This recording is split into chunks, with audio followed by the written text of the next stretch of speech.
예, 11월 7일 화요일 장마감 5%입니다. 어제는 상방으로 사이드카, 오늘은 하방으로 사이드카. 뭐 정신이 없는데, 변동성이 지금 외국인 쇼커브링 관련으로 들어온 거고요. 여전히 산타랠리 과정이라 저는 보고 있습니다. 가장 중요한 외국인 수급에 대한 판단을 내리는 걸 말씀드릴 거고, 2차전지 많이 보고 계실 텐데 종목별로 언급을 좀 드리겠습니다. 오늘 저희가 좀 매매를 좀 했어요. 그 부분도 말씀을 좀 드릴게요. 자, 어제 오늘 상당히 많이 흔들죠. 원래 사이드카라는 게 코스닥 기준으로 선물이 한 6% 올라가야 됩니다. 오늘 코스닥 지수는 사실 3%밖에 안 움직였어요.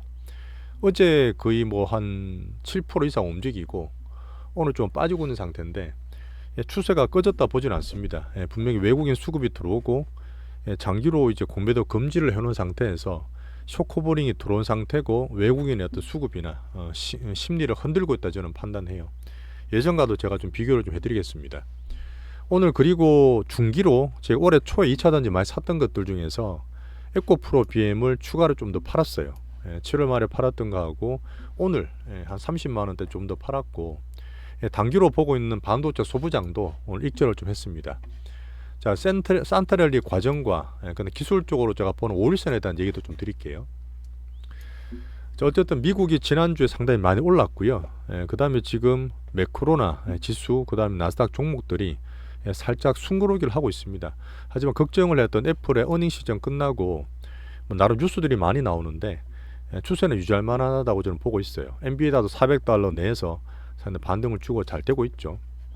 자, 그리고 금주는 또 여전히 봐야 될 게 파월 연준 의원들이 또 얘기를 좀 합니다.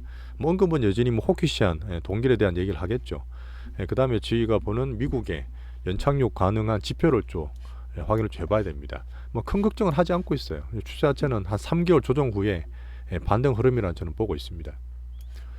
자, 한국 정시가 여전히 쇼커브링 외국인이 엄청 또 흔들고 있어요. 어쨌든 외국인들 때문에 개인들이 사고 파는 등락이 있긴 하지만 연이틀 사이드카가 걸렸고요.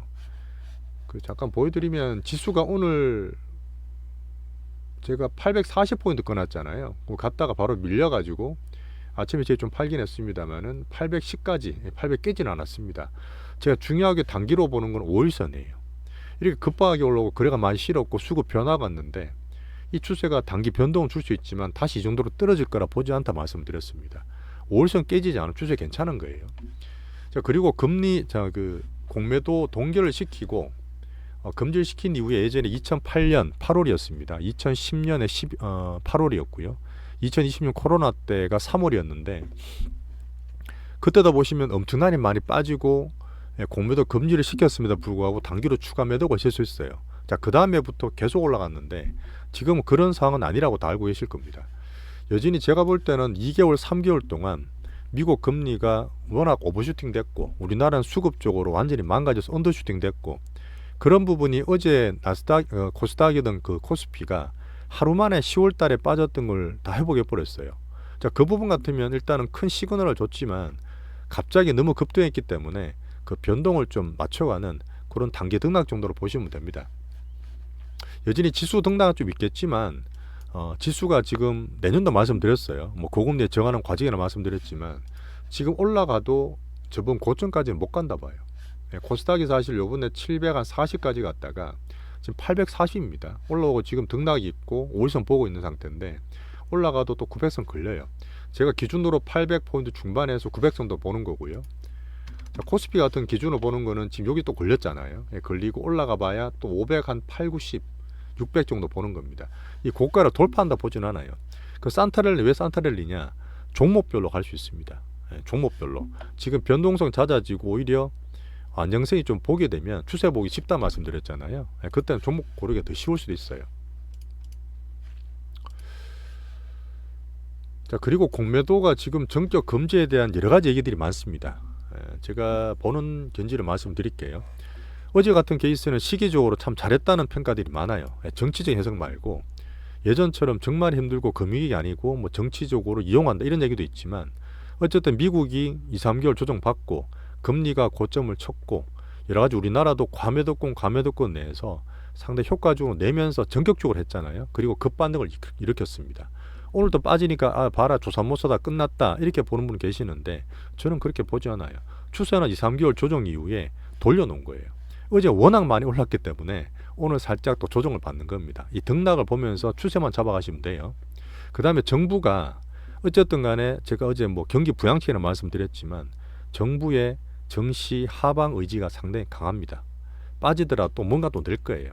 대주 조건이라든지 그 양도세 관련 얘기 말씀드렸지 않습니까? 상당히 큰 거예요. 항상 연말 되면 양도세나 대주 조건 때 팔았던 그런 부분이 어느 정도 줄 수 있는 그런 투심을 관리하고 있다 저는 보고요. 또 뭔가 또 나올 수 있겠죠. 어쨌든 총선이 목적이든 뭐 정시 방어 목적이든 우리는 시장 내에서 보고 있습니다. 자, 이전에 방금 차이 간단히 말씀드렸지만 2008년, 11년, 2020년에 월로 다 봐도 되는데 차트적으로 지금 급등락이 생깁니다. 원래 급등 급락은 해요. 왜? 계속 빠지다 보니까 올라갔는데 긴가민가한 거예요. 또 워낙 많이 올라가면 또 급락을 할 수도 있습니다. 그 패턴을 누가 만드느냐? 외국인이 만들어요. 어제 외국인이 제가 말씀드릴 때보다 양선물, 현물 시장을 좀 더 많이 샀어요. 하지만 막판에 선물은 조금 뺐습니다. 그런 것들이 단기로 좀 봐야 되는 부분인데 오늘 같은 케이스는 어제보다 샀는 거에 비해서 반 정도 팔았어요. 어제는 분명히 쇼커버링이 들어왔습니다. 근데 지금 오늘은 한 2천억 내외 정도로 살짝 팔고 있어요. 저는 페이크라 봅니다. 추세는 돌렸지만 변동성을 만들고 또 불안하거나 단기 등락에 취약한 개인들의 수급을 흔드는 거랑 보고 있어요. 예전도 마찬가지고 지금도 마찬가지입니다. 자, 그리고 지금 네 번째로 한 게 예전과 다르게 한국만 유일하게 시행을 했어요. 방금 말씀드렸던 정부의 어떤 의지나 이런 정책적인 이유도 있겠지만 어쨌든 가장 중요한 거는 제가 믿고 싶은 거는 지금 진짜 수십 년, 십몇 년 동안 외국인들이 우리나라를 넘어가고 장난을 많이 쳤습니다. 물론 큰 흐름 볼 때 외국인 추이를 보는 건 중요하겠지만 전부 네이키드 숏, 불법 공매도라 하죠. 기간도 없고 업소도 마음대로 칠 수 있고 전산에 남지도 않고 이런 전향적인 공매도 규제 개혁 의지를 저 높게 보고 있어요. 이런 흐름 때문에 저도 살짝 뭐 알아보고 있긴 한데 외국계에서 상당히 경계를 하고 있습니다. 분명히 그래서 그런 통계도 있어요. 옛날에 이제 공매도 금지하고 난 이후에 외국인의 쇼커버링 얼마가 들어왔다 뭐 그런 통계도 저 보고 있는데 어제 다 났다 보는 사람도 있어요. 하지만 저는 그렇게 보지 않습니다. 왜? 이 의지 때문에요. 예전에는 그러다 말았거든요. 그냥 정시를 방하는 데 목적이 있었지만 어쨌든 지금은 나중 우리나라 국민의 비판을 하기 위해서라도 말하고 달라지면 안 됩니다. 분명히 지금 네이키드 숏을 어느 정도 전체 100%는 아니겠지만 분명히 줄이고 이 개혁을 할 수 있다 저는 봐요. 일정 부분도 건드릴 수 있습니다. 그런 부분 때문에 외국인들의 숏커버링은 또 들어올 거라 저는 봅니다. 물론 종목별로 좀 차이가 날 거예요. 그것도 말씀드릴게요. 자, 그리고 외국인 이탈한다. 자, 공매도를 금지하면 외국인 이탈한다. 이거는 제가 예전도 말씀을 드렸던 부분입니다. 2020년도 그랬고 18년에도 그랬었어요. 근데 이게 결론적으로는 외국인이 우리나라에서 빠진다고 보는 가능성은 되게 적습니다. 어제 잠깐 말씀드렸던 우리나라는 이머징 정시이기 때문에 전체 GDP 글로벌적으로 봐도 정시 시총을 봐도 2%밖에 안 돼요. 어차피 지금 이머징 정시 MSCI 비중에서도 중국 다음에 한국이었거든요. 근데 지금 이미 대만이나 인도에 밀려서 4위입니다. 이미 한참 뒤에 있어요. 여기서 더 줄인다? 그럴 가능성이 적죠. 우리나라의 어떤 IT나 반도체 흐름도 봐야 되는 부분이고 그래서 지금 한국 시장은 2000년도부터 항상 외국인이 들락날락하면서 개인들이 잘 못 보는 중장기 사이클 만들면서 현물 선물로 다 해먹는 아주 유명한 ATM기입니다. 다들 알고 계시잖아요. 이렇게 좋은 시장을 왜 외국인이 버립니까? 버릴 리가 없죠. 자, 그리고 중국이 자꾸 폐쇄적으로 하다 보니까 중국 시장이라든지 환율의 포지션을 못 정해요. 이건 제가 작년도 말씀드렸던 부분인데 위안화에 대해서 대체를 할 수 있는 게 우리나라 환율입니다. 싱가포르보다 대만보다 나아요. 저희가. 환율 정시가 금융에서 얼마나 중요한지 아시죠? 그 다음 이미 작년부터 말씀드렸던 하반기 2차전 하다가 올해 초부터는 삼성전자로 이미 다 사고 있고요. 올해 전체로 코스피를 팔았다지만 삼성전자 같은 거 많이 사고 있는 거 아시죠? 별로 판 거 없어요. 요 근래 빠질 때도 2차전지 판 거지 삼전이나 반도체 포션은 더 사고 있습니다. 그래서 금일은 여전히 현선물 흔들기라 저는 봐요. 어제 추세는 분명히 돌렸다. 쇼커버링 다 들어온 거 아니냐, 이제 끝난 거 아니냐는 불안감을 만들 수 있는 하단이라 보는 거고요. 여전히 종목별로 봤을 때는 쇼커버링 들어올 수 있다 봐요. 자, 그런 매도 규모에서 시장은 계속 휘청거립니다. 앞에 살짝 들고 외국인을 흔들어 버리면 끝에 달린 개인들과 시장은 엄청 흔들리는 거예요. 그런 거에서 기준 잡고 왔다 갔다 투시 많이 흔들리지 마시길 바랍니다. 자, 그리고 정시가 그래 빠졌지만 요번에 사실 며칠 전에 환율 아시죠? 1340원, 50원, 60원이었습니다. 오늘 반등을 줬다가 떨어졌다 하더라도 1306원이에요. 1309원인가? 별로 오른 거 없습니다. 제가 항상 말씀드리지만 환율이 정말 중요해요. 그러는 봤을 때 외국 이탈 가능성이 여전히 적게 보고 있고, 아까 말씀드렸던 삼전이나 하이닉스 반도체에 대한 외국인의 포트폴리오는 꾸준히 보고 있습니다. 오늘도 별로 안 빠졌어요. 이런 거 봤을 때 외국인 이탈 가능성을 겁을 주는 것들은 패스했어요. 가능성 매우 적다 봅니다. 자, 제가 매매 전략이 오늘 제가 중기로 단기로 좀 드리긴 했지만 사실 2차 전지가 제가 조금 물린 게 사실이죠. 어쨌든 간에 130만 원 고점에서 못 팔고 에코프로 좀 물려가 있는 상태였지만 비중이 적습니다. 오늘 에코프로 BM도 제가 중기로 좀 줄여드렸는데, 이 말은 뭐냐면 어차피 지금 개인이든 외국인이든 수급이 리셋됐어요. 지금 우리나라 예탁금도 신용잔고도 올해 초 제일 낮았던 수준까지 떨어져 있습니다. 신용도 그만큼보다 조금 있지만 떨어져 있고 예탁금도 44조밖에 안 돼요. 외국인들이 지금 공매도 전격 정치적인 변화 때문에 얘들도 수급을 리셋을 좀 시키고 있습니다. 여기서 변화 오는 걸 보면 돼요. 그러다 보니까 지금 우리 갖고 있는 포트 내에서 조절을 좀 하고 있는 것들은 너무 거부감 갖지 않으시기 좋겠습니다. 자, 그리고 지금 쇼커버닝 때문에 개인들 막 흔들고 있잖아요. 외국인들이, 그죠? 근데 변동성 어제도 말씀드렸지만 예탁금 44조 올 초 정도입니다. 바닥까지 와 있고 신용잔고고 올해 초에 15조 7천억 대였거든요. 근데 지금 이게 20조 넘었잖아요. 요 근래 4조 가까이 빠졌어요. 어제 기준 그저께 기준으로 16조 중반이기 때문에 둘 다 올 초 수준 근접해 있습니다. 안 좋게 보는 분들은 개인의 캐파가 줄어들어서 살 거 팔 거 있겠냐? 뭐 예전만큼은 아닐 거예요. 4월달 7월달에 개항가 쓸 때처럼 개인 수급 파워는 적을 텐데 그만큼 종목들이 좁혀서 갑니다. 자, 그 다음에 방금 말씀드렸던 외국인들의 이 장난치는 공매도 네이키드 숏을 앞으로 못 쳐요. 내년 6월달까지 막아놨지 않습니까? 그러다 보니까 지금 쇼커버링 끝나고 나면 신규로 공매도 없어집니다. 양쪽 방향이 없어지게 된 변동성 줄어들고 거기에선 종목이 더 좁아질 거고 저희가 추세 보고 종목 찾기는 더 쉬워질 거라 봐요. 자, 오늘 매크로는 큰 변화 없습니다. 어제 살짝 오르긴 했어요. 미국 10년물 금리 4.5에서 4.63으로 돼 있고 달러 인덱스가 빼고 원달러 1309원입니다. 지금. 근데 유가도 여전히 안정적이에요. 81불에서 80불 왔다 갔다 하고 있습니다. 자, 그리고 오늘 2차 전지도 많이 빠졌죠. 근데 지금 포스코들이랑 에코프로를 제가 코어라 보고 있는데 조금 달라요. 에코프로는 쇼커버링 들어온 게 맞습니다. 근데 포스코 퓨처엠 빼고는 외국인이 팔고 있는 게 별로 바뀐 게 없어요. 그러다 보니까 조금 등락이 좀 다르다 보는 게 맞고, 제가 포스코 오늘 에코프로 BM을 좀 줄였습니다.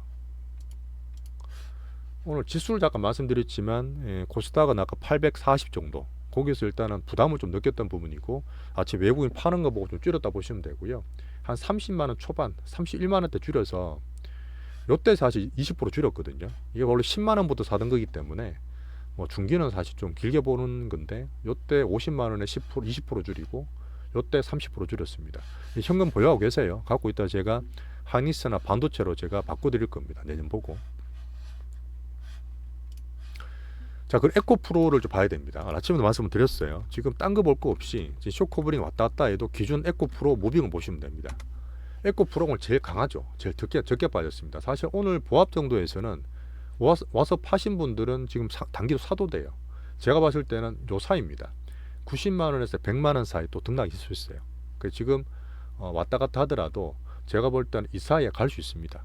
그러다 보니까 단기든 중기 비중 이때 갔을 때 저는 줄인다고 계획을 잡고 있어요. 금주는 변동성이 있을 거라 봐요. 자, 에코프로 BM 중기 비중 30만원 줄였다는 얘기 드렸고, 그 다음에 에코프로는 어쨌든 90만원 100만원 사이에서 단기든 중기든 비중 줄일 계획이다, 말씀 방금 드렸습니다. 자, 그리고 포스코 DX 어제도 말씀드렸는데 MSCI 이수가 있어요. 그러다 보니까 얘들 수급이 바뀌다 보니까 금양도 지금 편입될 거거든요. 그래서 포스코 DX는 6만원대 비중 줄이는 게 맞습니다. 금양도 그렇게 같이 보시면 되고요. 그리고 오늘 장중에 뉴스는 에코프로 BM이 컨퍼런스 콜을 했어요. IR 했는데 지금 현대차나 기아차도 그랬고 지금 내년에 뭐 경기 어떻다 고급진 이렇게 얘기하는 사람 많지만 포도 쪽에서 나왔던 이런 안 좋은 학자들 크게 신경 쓰지 마라. 전기차 비중 축소할 계획 없고 양극재 투자도 꾸준히 중장기로 좋게 본다. 뭐 이런 멘트를 했었습니다. 자, 반도체는 여전히 나스닥 보면서 AI 성장 스토리 보고 있는 업종이고요. 나스닥, 애플, 엔비디아 보고 있습니다. 숨고르기 되는 한 주라 봅니다. 오늘 삼전이나 하이닉스는 추세 유지예요. 별로 빠진 거 없습니다. 외국인들 다른 걸로 흔드는 거예요. 오늘 참 그리고 반도체 소부장이 상당히 강했는데 하나마이크론이 제일 강했습니다. 예, 하나마이크론, HPSP, 뭐 한미반도 다 보고 있는데 주성현주까지 다 보고 있는데 오늘 제가 32,800원에 단기로 그때 샀다 팔았다는 거 아시죠? 위에서 팔고 이때 샀는 거. 평단이 28,000원 몇백 원이었는데 한 13% 정도 뭐 단기로 팔았어요. 이거는 단기로 매매할 거니까 팔고 막 따라가지 마세요. 올라가면 기다렸다가 빠지면 사면 됩니다. 예, 단기 매매용이에요. 아직까지는. 자, 하나마이크론 기준으로 오늘 매매했다는 얘기. HPSP 어제 실적 괜찮은 주성인 신고가 났어요. 한미반도체도 이번에 ETF 들어오죠. 이런 종목들 기준으로 보시면 됩니다. 자, 그리고 사실 반도체 소부장을 제 단기 매매하는 이유가 큰 사이클을 보는 것도 있지만 사실 지금 2차 전지가 뭐 퍼가 이런저런 얘기 많지만 뭐 30배 밑으로 떨어진 게 많아요. 에코프로도 30배라 말씀을 드렸는데 37배. 지금 하나마이크론이 뭐든 많이 올랐죠. 개인들이 시종이 많아서 쇼크브링도 들어온다 보는데 얘들 소부장들도 퍼가 싸진 않습니다. 싼 것들이 30배예요. 비싼 거 40배, 50배도 많습니다. 얘들도 사실은 밸류가 싸서 오르는 게 아니라 약간 수급적인 부분이 많아요. 그러다 보니까 사실은 저는 반도체도 중장기에 보는 거지만 단기로는 아직은 매매를 병행하는 게 맞다 봅니다. 오늘 레인보우는 어제도 오늘도 뭐 큰 반응 없었어요. 어제 반응을 줬지만 위주 높서 어제 별로 오른 게 없다 보니까 큰 변화 없이 조용하고요. 레인보우는 어제 좀 올랐죠. 공매도 관련 쇼크브링 들어서 올랐는데 등락이 있지만 추세는 괜찮습니다. 전체적으로 지수도 말씀드렸지만 종목별로 5일선 보세요. 5일선 깨진 거 없습니다. 그냥 왔다 갔다 하는 등락 내려 보시면 됩니다. 두산노봇은 어제 절반 팔았어요. 나머지는 들고 있는 상태고 이런 시스 같이 보시면 돼요. 자, 바이오도 쇼커브링 돌아왔습니다. 어제 돌아왔고 이제 고금리가 끝나는 상태, 거의 위에 고점이 나온 상태다 보니까 셀트리온이나 SK 바이오판 같은 대형주 기준 본다 말씀드렸고요. 우리 갖고 있는 알테오젠이 오늘 괜찮다가 조금 밀리긴 했어요. 장 때문에. 하지만 7만 원 중반 되면 이것도 지금 수익권이기 때문에 단기 익절할 고민을 하고 있다. 이렇게 보고 있습니다. 엔터는 기준 JYP 계속 보시면 돼요. 딴 것도 이제 올라왔던 거 다시 빠졌죠. 자, 그 다음에 이제 우리가 봤던 관종 중에 올라왔던 AI 진당 테마는 루닛, 뷰노, 딥노이드는 오늘 좀 빠지긴 했지만 추세 유지되는데 오늘 JLK는 일비 매물 나왔습니다. 얘들이 좀 많이 올랐거든요. 매물 나온 거기 때문에 보시는 분은 같이 좀 빠져주시는 게 좋아요. 자, 어제 오늘 변동이 심하지만 그래도 제가 봤을 수급이나 추세는 산타랠리 과정의 등락이라 저는 보고 있습니다. 자, 그리고 단기 매매 하실 때 올라가면 항상 들어갈 것 같아요. 그 변동성 장세에서 뭐 전체 비중 크게 해서 왔다 갔다 하시면 안 됩니다. 사실 못 맞춰요. 이런 장세 이렇게 급등락 심한 데서 어떻게 고점에 제점에 삽니까? 그러다 보니까 비중을 제가 단기 매매도 조금 많은 데고 적은 데 있지만 사고 팔고 더 올라갈 수 있어요. 또 사고 좀 더 빠질 수 있습니다. 요번에 1, 2주 사이 많이 겪으셨지 않습니까? 그러다 보니까 그냥 수익에 감사하시면 돼요. 자, 그리고 지금 2, 3개월 되게 많이 고생했습니다. 정말 힘들었잖아요. 하지만 여기서 내가 고생 많이 했기 때문에 수익 더 많이 봐야 돼. 그런 거 없어요. 시장은 절대 그런 거 없습니다. 그러니까 여기서부터 리셋하고 이제부터 철저하게 준비해서 지금 시장에 맞게 매매하면 됩니다. 그 포트에서 힘든 거는 줄일 수도 있고요. 좋은 거는 비중 더 늘릴 수도 있습니다. 지금을 기준 보세요. 2, 3개월 고생했으니까 난 어쨌든 수익 더 봐야 돼. 그런 마음 가지시지 말란 얘기입니다. 객관적으로 보시길 바랄게요. 자, 그리고 어제도 얘기했지만 정치 관련 얘기 나오다 보니까 또 다시 정치 테마만 뜹니다. 하지 마세요. 말 한마디에 왕창 어떻게 될 수 있습니다. 자, 오늘은 제가 산타랠리 과정에 급등락이 뭐 사이드카 양방으로 나오는 상태인데 그래도 중심적으로 말씀을 좀 드렸고요. 섹터나 종목 얘기를 전체로 드렸습니다. 자, 오늘도 고생하셨고 이번 주는 등락 있겠지만 매매를 드릴 수도 있어요. 기준 잘 잡아가시고요. 내일 뵙겠습니다. 감사합니다.